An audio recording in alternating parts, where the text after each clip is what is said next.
Est-ce que toi aussi, tu prépares des vacances, prépares des sorties, tu es trop contente de faire plein de choses avec tes enfants, et puis il y en a toujours un qui râle pendant les vacances. Tu as pensé au pique-nique, à la sortie crocodile, au bon goûter, à l'horaire, tu as évité la chaleur. Tu pars avec cette excitation du parent qui a envie que ça soit un moment magnifique, un beau souvenir. Et en fait, au bout d'une heure, tu as un enfant qui commence à traîner les pieds, qui soupire, qui dit que c'est nul. Et en fait, souvent, la première réaction qu'on a, c'est la blessure avant la colère. Oh, on a l'impression qu'on dit, waouh, j'ai fait tout ça pour vous et ça marche pas. Ou l'incompréhension de dire, mais en fait, ça devrait fonctionner. J'avais tout prévu, j'avais tout anticipé. Et, euh, et puis ensuite vient l'agacement parce qu'en fait, celui qui râle, eh bien, il tire toute l'énergie du groupe, il tire toute ton énergie. Tu as l'impression d'être focus que sur celui qui râle alors que toi, tu voudrais peut-être profiter avec ceux qui profitent et tu as l'impression de passer à côté de ta sortie de vacances ou ta sortie et tu finis épuisé en te demandant pourquoi ça ne suffit jamais ou en te demandant ce qui s'est passé. Et le pire, c'est que parfois, eh bien, on recommence les fois suivantes en se disant, soit ben, que cette fois-ci, ça sera différent, soit tu dis, bon, bah, j'accepte qu'il y en ait toujours un qui râle. J'ai envie de te dire que tu n'es pas seul, déjà, tu n'es pas seul là-dedans, et que souvent, tu es fatigué de donner sans savoir si ça compte pour eux. Et souvent, tu as envie de faire tellement de choses pour leur faire plaisir, et puis quelque part, il y a peut-être de l'ingratitude, tu as l'impression que tu dis, waouh, quand même, ils sont pas ingrats, ils sont ingrats. Peut-être parfois, il y a un décalage entre ben, l'énergie que tu as mis pour organiser et pour anticiper tout, et puis finalement le résultat dont tu as l'impression que c'est, parce que peut-être que ça se trouve dans 3 semaines, pour eux, ça aurait été la meilleure sortie que t'aies prévue, mais quand même, ça génère de la frustration à l'intérieur de nous en tant que parents. Et j'avais envie qu'on explore un petit peu ce sujet. Et j'avais envie déjà de te parler, mais en fait, ce qui se joue vraiment chez notre enfant. Enfin, en fait, un enfant qui râle, en fait, il vient pas juger l'organisation. Il vient en fait simplement traduire un état intérieur, comment il se sent, mais il ne sait pas le nommer autrement. Par exemple, chez le plus petit, entre 2 et 5 ans, c'est presque toujours un physique. Un besoin. Il a faim, il a sommeil, il a trop de stimulation d'un coup. Voilà. Entre 2 et 5 ans, c'est souvent ça qui fait que ça part en cacahuète. Chez l'enfant, entre 6 et 9 ans par exemple, c'est souvent une perte de repère, un imprévu, un rythme cassé, l'impression de ne pas avoir le droit au chapitre, par exemple, l'impression de ne pas être consulté, ça peut être ça. Chez le préado, ça devient très souvent relationnel. En fait, il commence à comparer. Il avait une autre idée en tête, ou alors il y a un décalage entre l'idée qu'il avait en tête et ce qu'il est en train de vivre. Et il n'arrive pas à être intentionnel dans ce qu'il vient de vivre. Et il veut aussi peut-être être consulté et pas juste être emmené. Et parfois aussi, mais en fait, c'est la sortie elle-même. C'est le seul moment où notre enfant a notre attention et du coup, il vient exprimer un mal-être lors de cette sortie. Mais vraiment, j'ai envie que euh, tu puisses savoir que quand un enfant râle et qu'il n'est pas content, c'est pas une attaque contre ton effort, c'est un signal. Et en fait, c'est pas de l'ingratitude, mais c'est vraiment l'idée, c'est de se transformer en enquêteur et de réfléchir à ce qu'il essaye de vraiment de dire. Et surtout, de te dire que c'est pas pour ça qu'on ne doit pas faire la sortie. C'est pas pour ça que ça vaut pas le coup d'embrasser l'inconfort chez un enfant. Moi, j'aime bien parler et j'aime bien dire, et nos enfants ont besoin d'apprendre à gérer l'inconfort.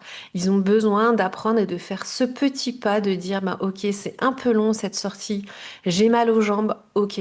Ben, je vais t'aider à dépasser cet inconfort. Regarde ce qui nous reste. Comment est-ce qu'on peut faire pour que tu puisses arriver à la fin de la sortie et en ayant embrassé cet inconfort. Et parfois, c'est beaucoup plus pédagogique, beaucoup plus intéressant d'aider son enfant à terminer une randonnée, même s'il râle, même dans la souffrance, même quand c'est compliqué, plutôt que de subir en fait, et plutôt que de dire ah j'aimerais que tout se passe bien. Là, c'est vraiment la chose, c'est que quand il y a un inconfort chez nos enfants, oui, ça crée un inconfort chez nous quand ils râlent, mais en même temps de dépasser à la fois chez nous-mêmes l'inconfort de notre enfant qui râle et en même temps chez notre enfant de l'aider à dépasser son inconfort, c'est extrêmement pédagogique et vraiment c'est quelque chose de précieux que tu fais pour ton enfant. Cela dit, je vais quand même te donner quelques pistes concrètes pour peut-être améliorer les choses. Déjà, avant de partir, ça peut être intéressant de donner un cadre simple. Les horaires, ce qu'on va voir, ce qu'on attend de lui, peut-être à quelle heure aura la lieu, la pause goûter à peu près, ou le lieu, enfin voilà, d'essayer de donner quelques repères tout en lui disant, bah, on est en vacances, donc on n'est pas complètement sûr du cadre, mais voilà en gros comment ça va se passer. Et autre erreur qu'on peut faire aussi en tant que parent, c'est d'avoir tendance à trop aller voir la météo intérieure de nos enfants devant tout le monde en fait. Et du coup en fait, avant peut-être oh comment tu te sens, qu'est-ce qu'il y a qui va pas, est-ce que ça va bien se passer, on anticipe parce qu'on a peur que ça se passe mal avec les enfants qu'on râlait, donc du coup on va avoir tendance à aller checker un petit peu, à aller prendre la température de nos enfants. Mais vraiment, je t'encourage à pas forcément le faire, mais à les mettre dans un mood positif, de les mettre dans une intention. Oh waouh, on va sortir, qu'est-ce que tu as envie de vivre? Qu'est-ce qui ferait que ta sortie, elle va être trop bien? Et comment est-ce que tu vas faire pour que tu vives ce que tu as envie de vivre?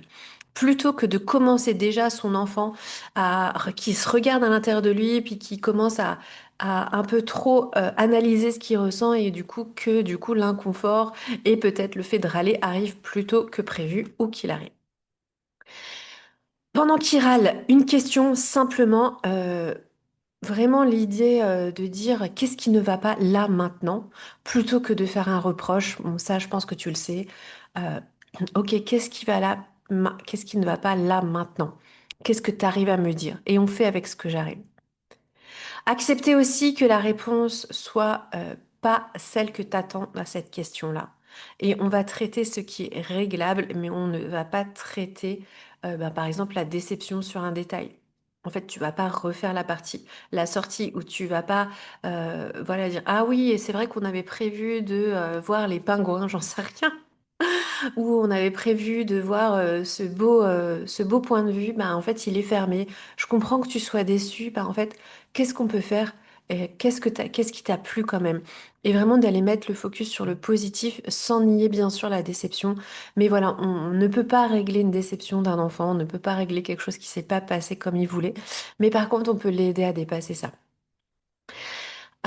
Et si rien, absolument rien n'est réglable sur le moment, eh bien, simplement dire, bah écoute, je vois que ça ne va pas, on en reparle après, là, on continue. Et donc, on lui donne la suite.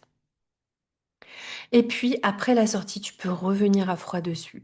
Pas pour culpabiliser, vraiment, mais pour essayer de comprendre. Moi, j'aime bien poser des questions de curiosité. On va essayer de comprendre ce qu'il avait besoin. Et si il n'a pas envie de revenir dessus, bon, c'est à toi qui vois, c'est tes vacances aussi, donc euh, on peut aussi lâcher la pression sur nos objectifs éducatifs en quelque sorte et se dire, ok, bon, c'est pas grave, on ne sait pas ce qui s'est passé, bon, ok, qu'est-ce qu'on a envie de garder en tête? Et vraiment, voilà, c'est ça que j'avais envie de te partager sur le fait qu'il y ait des enfants qui râlent. Et j'avais envie de t'encourager à te saisir de ta boussole éducative, de te saisir de ce que tu as envie de vivre et ce que tu as envie de transmettre en tant que parent et de pouvoir utiliser ces opportunités-là pour transmettre et t'épanouir dans le fait de transmettre des choses qui te font kiffer en tant que parent. Salut, salut!